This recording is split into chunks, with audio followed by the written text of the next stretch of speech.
They seem like the perfect match, the only one who truly understands you. But what if that soulmate connection is just a mirror? This is the dark psychological paradox of narcissistic reflection techniques, a calculated illusion of compatibility. In this explainer, we're going to peel back the layers on this incredibly complex and often totally hidden form of psychological manipulation. It's so tricky because it preys on one of our most fundamental human desires, the simple desire to be truly seen and understood. Yeah, this quote, it gets right to the heart of a deeply unsettling experience. That feeling of finding your soulmate is it's powerful, almost intoxicating. But here's the paradox. The very perfection of that connection can be a massive red flag. Narcissistic reflection isn't about two souls finding each other. It's about one person creating a meticulously crafted illusion. It feels real, it feels profound, but as we're going to see, it's a carefully constructed stage designed for a single actor, with you unknowingly cast in the role of the adoring audience. So, to really get how this illusion is built, and more importantly, how to take it apart, we need a clear roadmap. First, we'll dive into the perfect mirror paradox. Then, we'll define the specific reflection techniques they use. After that, we'll walk through the predictable three-stage mechanism. We'll get into the psychology, the motivations of ego versus validation, and then the most important part, the defense, how you can break the reflection. We'll wrap it all up with our conclusion, choosing reality over a perfect imitation. All right, let's unpack this, the perfect mirror paradox. You know, we're all wired for connection, so when someone shows up who seems to finish our sentences, shares our exact same quirky interest, and echoes our deepest values, well, it feels like we've hit the jackpot. But that's the insidious nature of the trap. The lesson here is that too perfect, too soon is a huge danger signal. Think about it. Real healthy connections, they have a little friction. You discover differences, you navigate disagreements. A manufactured connection skips all that. It's flawless right from the start because it's not a true connection. It's just a reflection of you. Okay, so what are the actual tools in this manipulative kit? It is so important to understand that we're not talking about someone just being charming or trying to find common ground. No, we're talking about a suite of covert, calculated behaviors designed for one very specific purpose. So let's define these core techniques and see how the whole illusion gets put together. This definition is pretty much the key to everything. At its heart, narcissistic reflection is about faking an instant connection. But the most important phrase here is the why, primarily for ego regulation. What does that mean? Well, it's just a way of saying they need to manage their own sense of self-worth. For a narcissist, that sense of self is incredibly fragile, like glass. They don't have a solid internal core, so they need to use other people as mirrors. Their goal isn't to connect with you, it's to see a perfect, idealized version of themselves reflected in your eyes. You become a tool to keep their ego from collapsing. This really shows you the two sides of the same coin. You've got this magnetic pull, and then this violent push. On the left, you have mirroring. That's the pull. They listen intently, and then they start imitating you, your values, your mannerisms, your dreams. It's designed to create that almost supernatural soulmate effect and draw you in. But then, on the right, you get projection. That's the push. The moment you do anything that threatens their perfect self-image, they can't handle that shame, so they push their own flaws onto you. Suddenly, you're the selfish one, or you're the unstable one. It's a powerful defense to keep their fragile ego from shattering. So let's look at how these tools work together, because they're almost always used in combination. It usually kicks off with love bombing, that flood of attention and compliments that just sweeps you off your feet. This is how they deliver the emotional mirroring, where they reflect your deepest hopes and fears, making you feel completely understood. This leads right into idealization. They put you up on a pedestal, but it's not because they admire you, it's because you're a flawless extension of them. And of course, when you inevitably fail to be perfect, they have their escape hatch, projection. They take their own worst traits and accuse you of having them. Now that we've seen the tools, let's look at the blueprint. This manipulation isn't random. It's a systematic process that follows a predictable three-stage pattern. And once you understand the sequence, it's like having the schematics to the trap.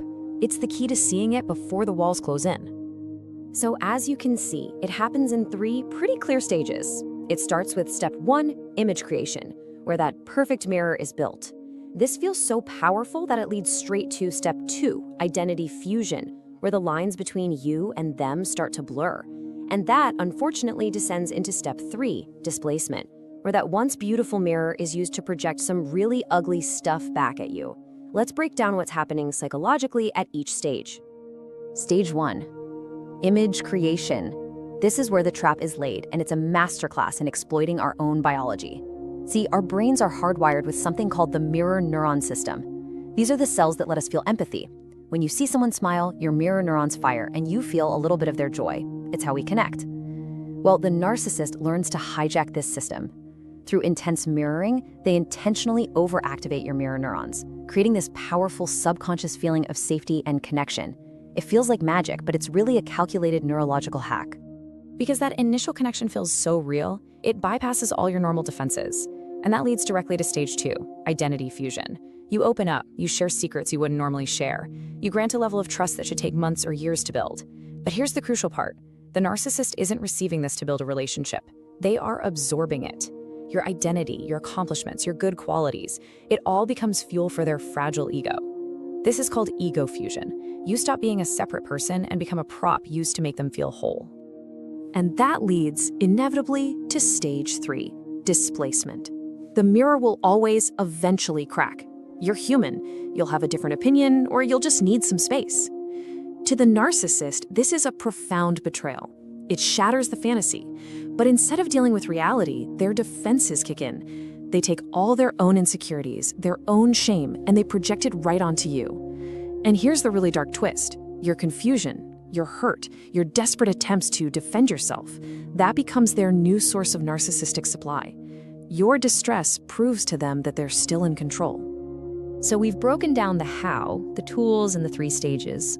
But to really protect ourselves from this, we have to understand the why. Why is this dynamic so powerful? The answer is in this toxic, symbiotic relationship between the psychological needs of the manipulator and the completely normal vulnerabilities of the target. This slide gets right to the engine driving the whole thing. On the left, the narcissist's motivation is all about that ego regulation. They feel empty inside, so they need you to be an external mirror to feel good. And projection is their emergency button to get rid of any shame that might tarnish that reflection. Now look at the right side. This is so important. The target's vulnerability isn't a weakness. It's the exploitation of a healthy, universal human need for validation. We all want to be seen and valued. The narcissist just offers a super concentrated dose of it right at the beginning, and it's potent enough to override our rational alarm bells. And this is exactly why people find it so hard to leave. It's a textbook case of cognitive dissonance. Your brain is struggling to hold 2 completely contradictory ideas at once. 1, this person is my perfect soulmate, and 2, this person is launching these cruel, baseless attacks on me. The mental tension is immense, and to relieve it, your brain looks for the easiest path, which is often trying to disprove the attacks to get back to that wonderful soulmate feeling. You start justifying, explaining, and defending, desperate to restore that initial perfect image, not realizing you're playing right into their hands. Okay, understanding the mechanics of the trap is the first step toward disarming it. So now we're going to pivot from analysis to empowerment, because this powerful illusion actually has weaknesses. We're going to focus now on actionable, practical steps you can take to see through the manipulation, break the reflection, and defend your own reality. So this brings us to the most important question of all, right? How can you actually stress test a connection that feels so real to see if it's fake? And maybe more urgently, how do you defend your own sanity when it's being systematically attacked by someone else's projected shame? Here are 3 concrete strategies. First, the mirror test. This is for the early stages. If a connection feels too good to be true, run a small, subtle experiment. Shift your posture. Use an obscure word. Gently state a mild opinion that contradicts something they've said. A normal person might disagree or not even notice. An active mirror will often unconsciously and immediately imitate you. Second, pace your vulnerability. This is non-negotiable. Fight the urge to overshare. Slow things down. True intimacy is built on trust earned over time. Third, and this is critical, refuse the reflection. When the baseless accusations start, you cannot engage. And when it comes to refusing to be their emotional dumping ground, there is a simple, powerful, and easy-to-remember acronym that can become your anchor in the middle of a projection storm. The strategy is to refuse to Jade E. So what does that mean? It means you do not justify your actions, argue with their version of reality, defend your character, or explain your reasoning. Why? Because the moment you do any of those things, you have validated their absurd premise. You've accepted that their accusation is worthy of a response. You've stepped onto their chessboard, where the rules are designed for you to lose. Arguing and defending is the narcissistic supply they're trying to provoke. The only way to win is to refuse to play the game. A calm, simple, "I disagree with that," is all that's needed. Then you disengage. So, we've systematically dismantled this whole illusion. We've identified the tools, we've mapped the three-stage mechanism, we've understood the psychology, and we've armed ourselves with defensive strategies. Ultimately, this all comes down to a single, fundamental choice: reclaiming your own reality by choosing your authentic self over their perfect imitation. And this right here is the core truth to hold on to. A genuine, healthy connection isn't about finding a perfect clone of yourself. True love celebrates your reality, your quirks, your strengths, your flaws. It makes space for your differences. It doesn't demand that you be a flawless mirror, and it certainly doesn't use you as a dumping ground for its own shame. Look, recognizing narcissistic reflection techniques is vital because they create a dangerous illusion that tries to overwrite your reality. Just remember the pattern. The intense mirroring is there to secure identity fusion, pulling you into that false bond. Then projection kicks in so the narcissist can avoid their own shame by dumping it on you. But this is a loop that awareness can absolutely break. By using practical tools like the mirror test and learning to refuse the reflection by not jading, you disarm the entire technique. You step out of their mirror and back into your own life. Ultimately, you assert your authentic self over their fabricated image. You choose your reality over their illusion.